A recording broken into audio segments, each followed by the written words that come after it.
بسم اللہ الرحمن الرحیم الحمد للہ رب العالمین والصلاة والسلام علی سید الانبیاء والمرسلین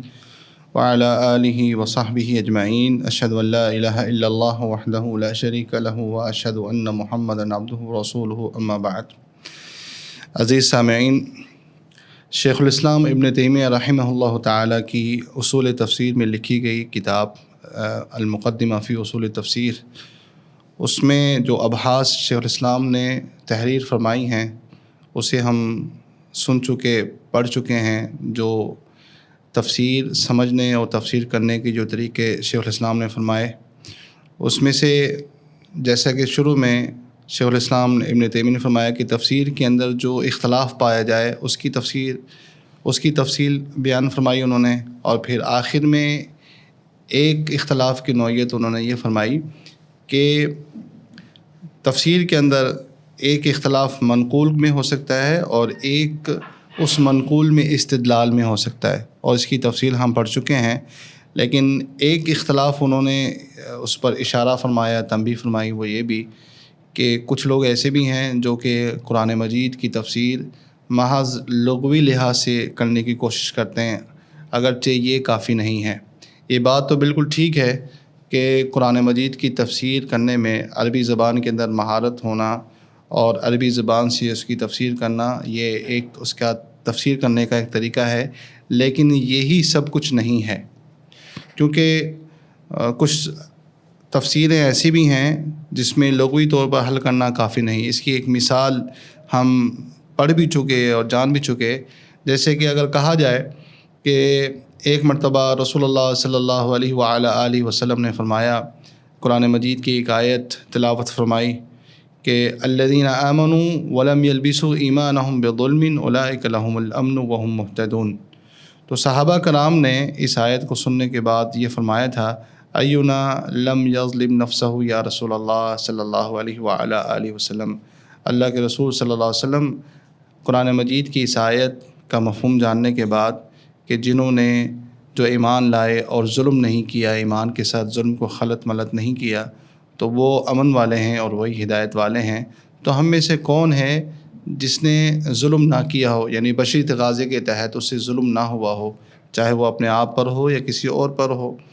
بشری تقاضے کے تحت کسی غلطی نہیں ہوتی۔ تو آپ صلی اللہ علیہ وسلم نے فرمایا تھا کہ ظلم سے مراد یہاں پر یہ نہیں جو تم کہہ رہے ہو، بلکہ ظلم سے مراد یہاں پر شرک ہے۔ کیا تم نے سورہ لقمان کی وہ آیت نہیں پڑھی جس میں یہ کہا گیا کہ ان الشرک لظلم عظیم؟ تو محض کہنے کا مطلب یہ ہے کہ محض لغت کے لحاظ سے اگر اس آیت کو سمجھا جاتا تو اس کا مفہوم صحیح نہ ہوتا۔ تو رسول اللہ صلی اللہ علیہ وآلہ آلہ وسلم نے یہاں پر تنبیہ فرمائی، اور یہاں پر آپ صلی اللہ علیہ وسلم نے فرمایا کہ اس کا مطلب ظلم سے مراد یہاں پر کسی کا ایک کا دوسرے پر ظلم کرنا نہیں، بلکہ ظلم سے مراد جو ہے وہ اللہ کی ذات میں، اللہ کی صفات میں شرک کرنا ہے۔ اس کے بعد شیخ الاسلام کتاب کے آخر میں ایک اہم موضوع پر بھی بات کرتے ہیں، اور وہ یہ ہے کہ اگر یہ پوچھا جائے، کہا جائے کہ تفسیر کرنے کے سب سے اہم اور تفسیر کرنے کا سب سے اہم طریقہ یا فما احسن الطرق تفسیر کیا ہیں، تفسیر کو جاننا، سمجھنا سب سے بہتر طریقہ کون سا ہے، تو اس کے بارے میں شیخ الاسلام نے یہاں پر اس کا ذکر فرمایا ہے۔ ایک بات جو ابھی کچھ لمحے پہلے گزری وہ یہ تھی کہ رسول اللہ صلی اللہ علیہ وآلہ وسلم نے جہاں پر، جیسے میں نے پہلے مثال دی کہ ظلم سے مراد یہاں پر شرک ہے، تو یہ اس موضوع کی مثال بھی بن سکتی ہے جو ابھی ہم جس پر بات کریں گے۔ وہ یہ ہے کہ شیخ الاسلام نے فرمایا کہ تفسیر کرنے کے جو سب سے بہترین طرق ہیں، تفسیر کرنے کا جو سب سے بہترین طریقہ ہے وہ یہ ہے کہ قرآن مجید کو قرآن مجید کے ساتھ اس کی تفسیر بیان کی جائے، قرآن مجید کو قرآن مجید کے ساتھ سمجھا جائے۔ جیسے کہ قرآن مجید میں بہت ساری آیات ہیں جس میں ایک آیت کے ساتھ دوسری آیت اس میں اس کا مفہوم ہوتا ہے، اس میں اس کی تفسیر ہوتی ہے، اور کبھی ایسا بھی ہوتا ہے کہ ایک آیت جو ہے اس کا مفہوم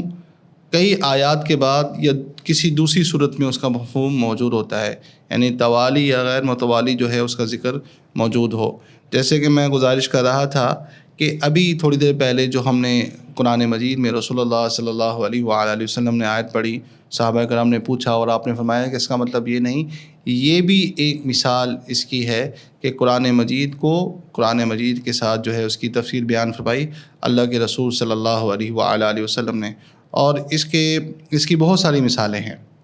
سورہ فاتحہ میں ہیں، اور سورۃ البقرہ کے اندر، سورہ آل عمران کے اندر آیات ہیں، اور اس کی تفسیر جو ہے اس کے ساتھ ہی آیت میں موجود ہوگی، یا پھر جیسے کہ ہم بطور مثال یہ کہہ سکتے ہیں کہ قرآن مجید میں سورۃ الطارق کے اندر یہ بات والسماء والطارق وما ادراک ما الطارق النجم الثاقب، طارق سے مراد جو ہے النجم الثاقب ہے، جو اسی کے ساتھ موجود ہے۔ اسی طرح قرآن مجید میں سورہ فاتحہ کے اندر صراط الذین انعمت علیہم، اب انعمت علیہم کی تفسیر قرآن مجید میں سورہ نساء کے اندر ہے انعم اللہ علیہم من النبیین والصدیقین والشہداء والصالحین۔ اسی طرح اور علماء نے قرآن مجید کو قرآن مجید سے سمجھنے کے متعلق بھی تفسیر ذکر فرمائی ہے، اور اس کی ایک بہت ہی اہم کتاب، ایسے تو بہت ساری کتابیں لکھی گئیں جس کا موضوع یہی ہے، لیکن ابھی ایک کتاب شیخ امین شنقیطی کی ایک کتاب ہے اضواء البیان فی ایضاح القرآن بالقرآن، کہ قرآن مجید کو قرآن مجید کے ساتھ اس کی وضاحت کی گئی اور اس کی تفسیر کی گئی کہ قرآن مجید کی یہ آیت، اس کا مفہوم قرآن مجید کی اس آیت کے اندر موجود ہے۔ تو شیخ الاسلام کہتے ہیں کہ تفسیر کرنے کا ایک طریقہ جو ہے وہ یہ بھی ہے کہ قرآن کو قرآن کے ساتھ سمجھا جائے، اور اس کے بعد قرآن مجید کو سنت رسول صلی اللہ علیہ وآلہ وسلم کے ساتھ سمجھا جائے، اس لیے کہ قرآن مجید کے شارح، قرآن مجید کے مفسر رسول اللہ صلی اللہ علیہ وآلہ وسلم تھے۔ آپ نے قرآن مجید میں اس کی تفسیر فرمائی، صحابہ کرام آپ سے پوچھا کرتے، آپ صلی اللہ علیہ وآلہ وسلم اس کی تفسیر بیان فرما دیا کرتے تھے۔ اور تیسری بات جو ہے وہ قرآن مجید کو صحابہ کرام رضوان اللہ علیہم اجمعین نے اس کی تفسیر فرمائی، اس لیے کہ صحابہ کرام نے رضوان اللہ علیہم اجمعین نے تفسیر قرآن مجید جو ہے وہ رسول اللہ صلی اللہ علیہ وآلہ وسلم سے سیکھا تھا، جیسے کہ شروع میں ہم یہ بات کر چکے، اور شیخ الاسلام نے بھی اس کا ذکر فرمایا، بلکہ آخر میں بھی اس کا ذکر فرمایا۔ اس کتاب کے شروع میں، اب چونکہ یہ کتاب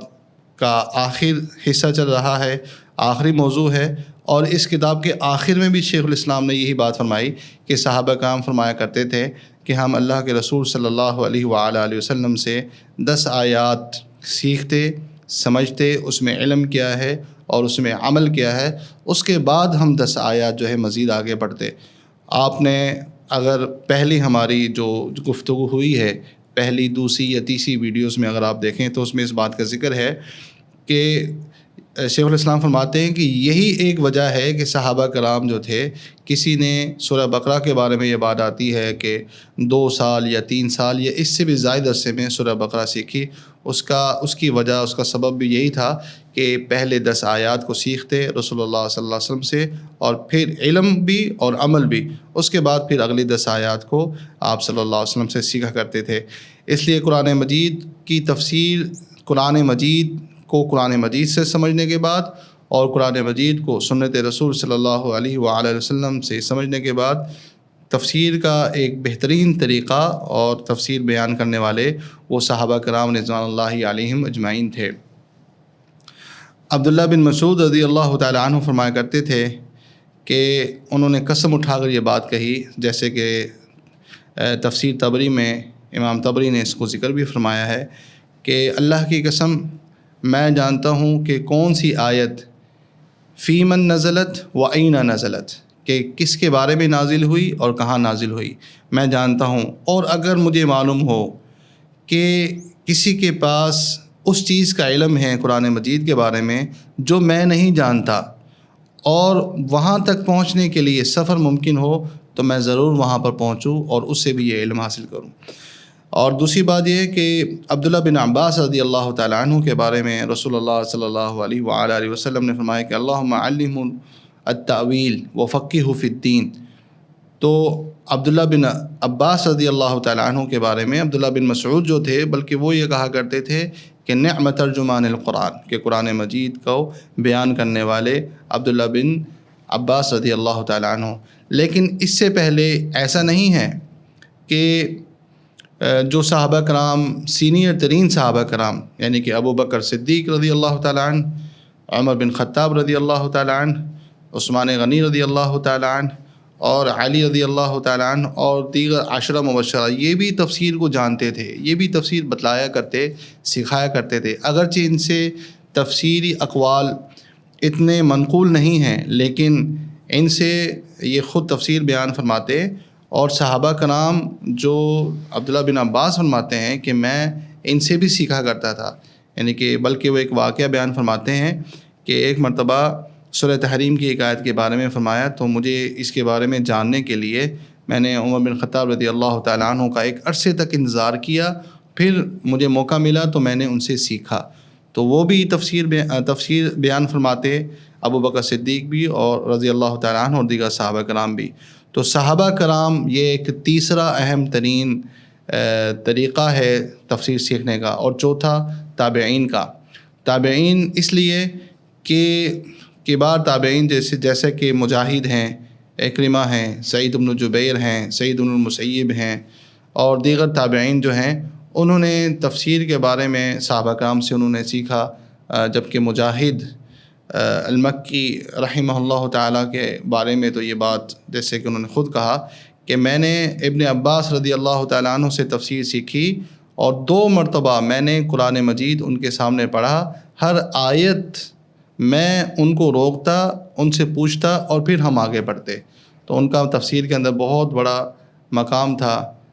اور سعید بن جبیر اور دوسرے دیگر کبار تابعین جو تھے وہ تفسیر اور ایک طریقہ جو ہے وہ یہ بھی ہے. اس کے بارے میں شیخ الاسلام نے اور بھی چیزیں یہاں پہ بیان فرمائی ہیں کہ تفسیر کرنے کے کون سے طرق ہیں. تو یہ تفسیر کو سمجھنا، تفسیر کو جاننا، صحیح تفسیر بیان کرنا اور اس میں غلطی نہ کرنا. یہاں پر شیخ الاسلام نے ایک موضوع پر یہ بھی بات کی، درمیان میں بھی کی، یہاں پر بھی کی کہ تفسیر بالرأی، کہ اپنی مرضی سے تفسیر کر لینا یہ گناہ ہے. اپنی مرضی سے قرآن مجید میں کوئی بات کہنا صحیح نہیں، اس لیے کہ رسول اللہ صلی اللہ علیہ وآلہ وسلم سے یہ بات ثابت ہے، ترمذی میں ہے. آپ نے فرمایا کہ من قال فی القرآن برأیہ فاصاب فاخطأ، کہ اگر کسی نے قرآن مجید کی تفسیر میں اپنی رائے سے کوئی بات کہی، اگرچہ وہ صحیح کیوں نہ ہو لیکن پھر بھی اس نے غلطی کی، تو آپ صلی اللہ علیہ وسلم نے تفسیر کو اپنی مرضی کے مطابق تفسیر بیان کرنا اس سے منع فرمایا. اس لیے تفسیر کو سمجھنے کے لیے، تفسیر کو جاننے کے لیے اور تفسیر بیان کرنے کے لیے تو بہتر تو یہی ہے کہ ان اصولوں کو مد نظر رکھا جائے. اور یہ جو کتاب ہم نے پڑھی ہے، سنی ہے، یہ بہت ہی اہم کتاب ہے اور ہم نے کوشش کی کہ اس کے تمام موضوعات پر بات کر سکیں، لیکن چونکہ اس بات کی بھی کوشش کی گئی کہ اس کو مختصر بھی بیان کیا جائے اور اس کے اہم عناوین کے اوپر بات کی جائے. اور اگرچہ ہم پوری کتاب کے اوپر اس کی شرح نہیں کر سکے اور یہ بہت طویل بھی ہو سکتا ہے، لیکن اس کتاب کو ایک مرتبہ پڑھ لینا، اس کو عربی میں کتاب ہے، اردو میں بھی یہ کتاب موجود ہے. اور عرب ہمارے جو علماء ہیں، خاص طور پر جزیرہ سعودی عرب کے جو علماء ہیں، انہوں نے مقدمہ فی اصول تفسیر پر بہت اچھی ابحاث لکھی بھی ہیں، شروحات بھی ہیں ان کی. اور اس میں سب سے اہم جو ہے وہ شیخ الاسلام محمد بن صالح العثیمین کی ہے اور دیگر ہمارے جو کبار علماء سعودی ہیں، سب نے تقریباً سب نے ہی مقدمہ فی اصول تفسیر جو ہے اس کی توضیح بیان فرمائی، اس کی شرح بیان فرمائی ہے. لہذا اس کو ایک مرتبہ پڑھ لینا تفسیر کے لیے اور اصول تفسیر کے لیے بہت مفید ثابت ہوگا. اللہ سبحانہ و تعالیٰ سے دعا ہے کہ اللہ سبحانہ و تعالیٰ ہمیں قرآن مجید کو پڑھنے، سمجھنے اور اس کے اوپر عمل کرنے کی توفیق عطا فرمائے. اقول قولی ھذا واستغفر اللہ لی ولکم ولسائر المسلمین وآخر دعوانا ان الحمد للہ رب العالمین.